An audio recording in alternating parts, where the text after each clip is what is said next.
남북체육교류에 물꼬가 튀었지만 익산체전의 북한 선수단 참가는 여전히 불투명합니다.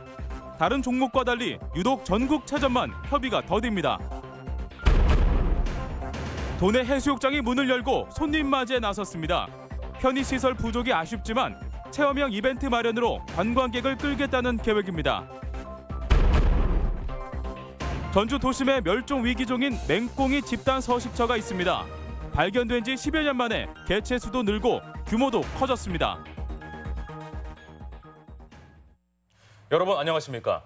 정상회담을 계기로 통일 농구 등 남북 체육 교류가 활발하게 이루어지고 있습니다.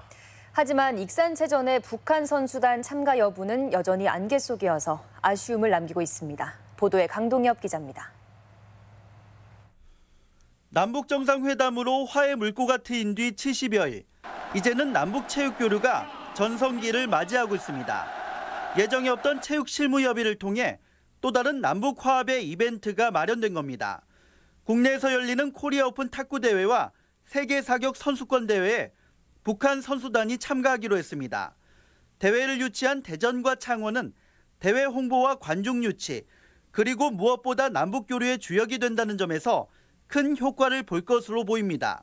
조만간 공식적으로 자기들이 출전 통보를 하겠다, 그렇게 알려왔습니다. 남북 화해 분위기에 도움이 되는 방향으로. 사정이 이런 가운데 전라북도는 아쉬움을 감추지 못하고 있습니다. 오는 10월 익산에서 개막하는 전국체전에 북한 선수단 참가 소식은 좀처럼 들리지 않고 있기 때문입니다.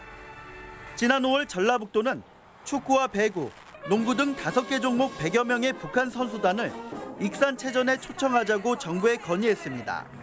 남북 고위급 회담 안건으로 반영됐지만 통일농구 대회 등에 밀려 정작 논의 자리에서는 다뤄지지 않았습니다. 선수단이 못 온다고 하면 응원단이랄지 아니면 경기 지도자들이 내려와서 경기도 관람하고. 개막까지 남은 기간은 석 달. 남북 화해 분위기가 우리 아마추어 체육의 축제인 익산체전에서도 결실을 맺을 수 있도록 지자체와 지역 정치권의 노력도 더욱 필요해 보입니다. MBC 뉴스 강동엽입니다. 주말을 앞두고 도내 6개 해수욕장이 개장해 피서객 맞이에 나섰습니다. 아직 정비가 끝나지 않은 곳도 있지만 올해는 특별한 즐길거리로 흥행놀이를 준비하고 있다고 합니다. 박찬익 기자입니다. 개장 첫날인 부안의 한 해수욕장. 굳은 날씨 탓인지 모래사장은 몇몇 관광객들만 눈에 띌 뿐 썰렁하기만 합니다. 오늘 개장했다고 해서 왔는데 사람도 많이 없고 그래서 좀 너무 썰렁해서 좀 아쉬운 것 같아요. 공용 샤워실이나 물을 먹는 음용시설은 고장이 난 채 방치돼 있습니다. 도내 대표 해수욕장으로 지난해 완전 탈바꿈한 변산 해수욕장도 개장했지만 해변에서 청소 작업이 한창입니다. 지난 폭우로 새만금 방조제의 수문이 열리면서 떠내려온 쓰레기 때문입니다. 오늘이면 작업이 다 끝나고 이번 주 말에는 관광객들이 오셔도 해수욕하는 데 지장이 없게끔 할 계획입니다. 주변 상인들은 지난해보다 더 많은 피서객들이 해수욕장을 찾아줄 것으로 기대했습니다. 굉장히 지저분했었잖아. 지금은 싹 쳐갖고 공원이잖아. 너무너무 좋아. 이제는 여기 손님들 많이 올 거예요. 부안군은 올해 치맥 파티와 한밤의 해변 댄스 등 특별한 이벤트를 꾸며 피서객들에게 차별화된 즐길거리를 제공할 계획이라고 밝혔습니다. 오랜 기간 침체 일로를 걷던 도내 해수욕장이 다시 활기를 찾고 전국적 피서지로 두각을 나타낼지 주목됩니다. MBC 뉴스 박찬익입니다. 경찰이 여름 피서지에서 몰카 범죄 단속에 나섭니다. 전북경찰청은 도내 유명 해수욕장과 물놀이 시설, 계곡 등 576곳에서 불법 촬영기기 탐지 장비 31대를 동원해 지자체와 합동으로 점검하고 순찰 인력을 보강해 성범죄에 적극 대응할 방침이라고 밝혔습니다. 지난해 전북 지역에서 적발된 불법 촬영은 86건으로 2013년 169건보다는 감소했지만 여전히 근절되지 않고 있습니다. 맹꽁이 하면 어른들은 좀 아시겠지만 요즘 어린이들은 잘 모르죠. 맹꽁이는 사실 멸종위기종으로 지정됐을 만큼 희귀종인데요. 전주 도심 속에 집단 서식지가 있다면 믿으시겠습니까? 박연선 기자가 취재했습니다. 장마철 산란을 통해 태어난 맹꽁이 올챙입니다. 빠른 개체는 벌써 뒷다리가 나올 정도로 성체가 될 준비가 한창입니다. 시민들은 멸종위기 중인 맹꽁이가 도심에 함께 산다는 것이 신기하고 반갑습니다. 희귀한 일이네. 그렇지, 희귀한 일이지. 그만큼 생활에 오염이 덜 됐다는 얘기고, 환경이. 그래서 좋은 일이. 맹꽁이는 큰 비가 내리면 짝짓기와 산란을 위해 밖으로 나오기 때문에 예부터 장마의 시작을 알리는 신호로 여겼습니다. 개체수 보호를 위해 습지 보존 등 수년간 서식 환경 개선에 나서면서 최근에는 개체수가 300마리까지 증가했습니다. 지속적으로 관리하고 또 은신처를 조성을 하고 또 빗물 저금통을 만들어서 습지를 유지하고 이런 노력들이 올해는 한 300마리 이상의 맹꽁이가 관찰되는. 마른 장마 등 기후 변화와 습지가 줄어드는 어려움 속에서도 도심 속 맹꽁이들이 자리를 잡으면서 동식물을 비롯한 자연 환경과 사람의 상생을 대표하는 지표가 되고 있습니다. MBC 뉴스 박연선입니다.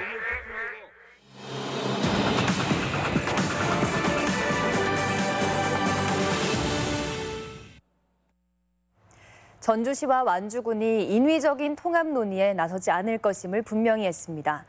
대신 혁신도시와 경계지역 발전 등에는 협치와 협력의 필요성을 강조해 민선 7기 상생의 노력이 주목됩니다. 김한광 기자입니다. 전주시와 완주군의 민선 7기 중점 추진 과제는 일자리 창출과 지역경제 활성화로 방향이 같습니다. 하지만 지난 2013년 이후 중단된 통합 논의에는 두 자치단체 모두 신중한 자세를 보였습니다. 지방선거에서도 쟁점이 됐지만 인위적인 통합은 가능하지도 않고 자칫 정치적 논란만 부를 수 있다며 추진할 뜻이 없음을 분명히 했습니다. 통합이 자연 발생적으로 나오면 그때 뭐 얘기가 돼야 하는 거지, 통합 자체를 갖고 뭐 정치적인 목적으로 이런 부분들이 활용돼서는 안 된다. 강제적으로 통합하게 되면 그 정체성에 대한 혼란이 오고 또 그 반발하는 거기 때문에 그렇게 통합하는 것은 굉장히 어렵고 또 바람직하지 않다고 봅니다. 대신에 전주시와 완주군은 상생의 협력 방안을 확대하겠다는 계획입니다. 시내버스 노선 통폐합을 대표적인 성공 사례로 제시한 두 시군은 전북 혁신도시 발전에서도 공조의 힘을 기대하고 있습니다. 상생협의회에서 그런 부분들 더 이루어져야 되고 이 효과가 더 나아가서는 뭐 우리 전라북도에 더 뻗어나갈 수 있도록. 기업 유치와 경제지역 개발에서도 협력의 틀을 구축한 전주시와 완주군은 상생의 성과가 통합 못지않을 것이라는 전망까지 내놓고 있습니다. 양 시민 국민들께서 원하는 사업들이 또 많이 있을 것 같아요. 근데 이런 걸 자꾸 저희가 만들어 가다 보면 양 지역의 물리적 통합은 아니더라도 충분히 상생할 수 있는 기반은 오히려 갈등보다는 만들어 갈 수 있다고 봅니다. 생각이 듭니다. 행정적으로만 지역이 나뉘었을 뿐 천년 넘게 같은 생활권으로 이어져온 전주와 완주 두 시군이 갈등을 넘어 상생을 통해 실현해 나갈 민선 7기 청사진이 주목됩니다. MBC 뉴스 김한광입니다. 전북도가 2018년 제1회 추경 예산을 편성해 도의회에 제출했습니다. 이번 추경은 본 예산 대비 2,600여 원 늘어난 6조 6,700여 원 규모로 퇴직자 재취업과 청년 창업, 정착 등 고용 산업 위기 지역과 청년 일자리에 중점을 둬 편성됐습니다. 오늘 오전 10시쯤 전주 만성동의 한 아파트 신축 공사장에서 44살 이모 씨가 임금 체불을 이유로 20층 높이 아파트 외벽에서 보공 시위를 벌였습니다. 이 씨는 지난해 군산의 한 아파트 공사 현장에서 일하고 임금 2,500여만 원을 받지 못했다며 임금을 주지 않은 업체 관계자가 있는 만성동 공사장에서 시위를 한 것으로 조사됐습니다. 이 씨는 출동한 경찰과 소방대원의 설득 끝에 40여 분 만에 구조됐습니다. 송하진 지사가 신임 비서실장에 장명균 순창 부군수를 임명했습니다. 장명균 신임 도지사 비서실장은 직업 공무원으로 송 지사가 전주시장 시절부터 발탁해 비서실 등 주요 업무를 맡겨온 대표적인 측근으로 꼽힙니다. 장 실장 임명은 송 지사가 민선 7기 초기부터 조직 안정과 함께 현안 업무 추진에 속도를 내겠다는 의지로 해석되고 있습니다. 간추린 뉴스입니다. 대한민국 귀농귀촌 박람회가 오늘 서울 양재동 AT센터에서 개막해 사흘간 열립니다. 박람회에는 전라북도와 도내 12개 시군이 참여해 청년 창업농을 위한 다양한 정보를 제공합니다. 재외동포 청소년들이 전주에서 전통 문화를 배웁니다. 25개국 68명의 재외동포들이 11일부터 전주에서 한글 교육과 풍물, 판소리 체험 등 다양한 전통문화 프로그램을 체험하고 배울 예정입니다. 전북개발공사가 군산 구도심 금광지구에 행복주택을 공급합니다. 전북개발공사는 2021년 입주를 목표로 130세대의 행복주택을 건립해 신혼부부나 대학생 등 청년층에 공급할 예정입니다.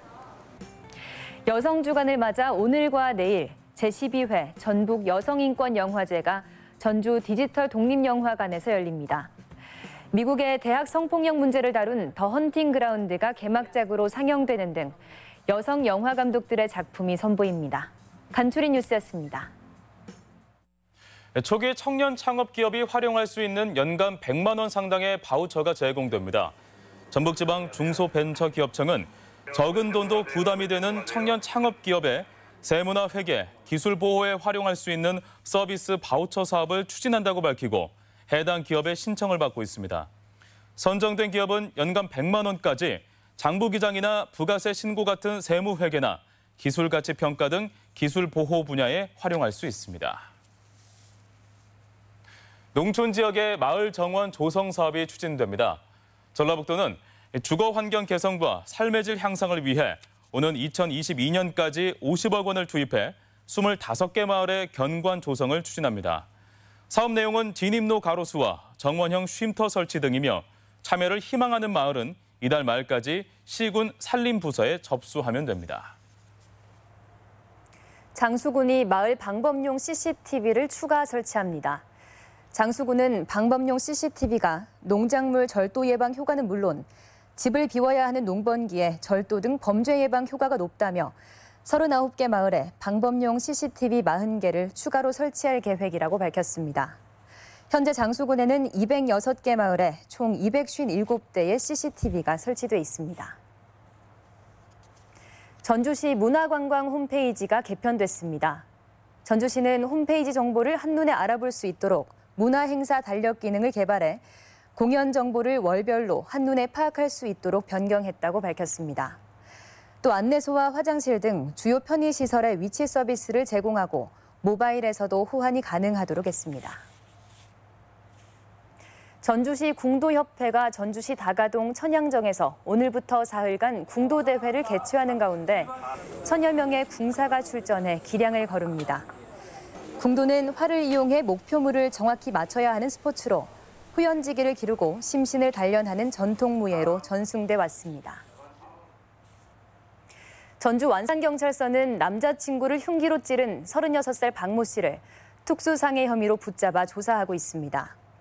박 씨는 오늘 새벽 1시 반쯤 완산구 자택에서 남자친구 34살 김모 씨와 다투다 흉기로 수차례 찌른 혐의를 받고 있습니다.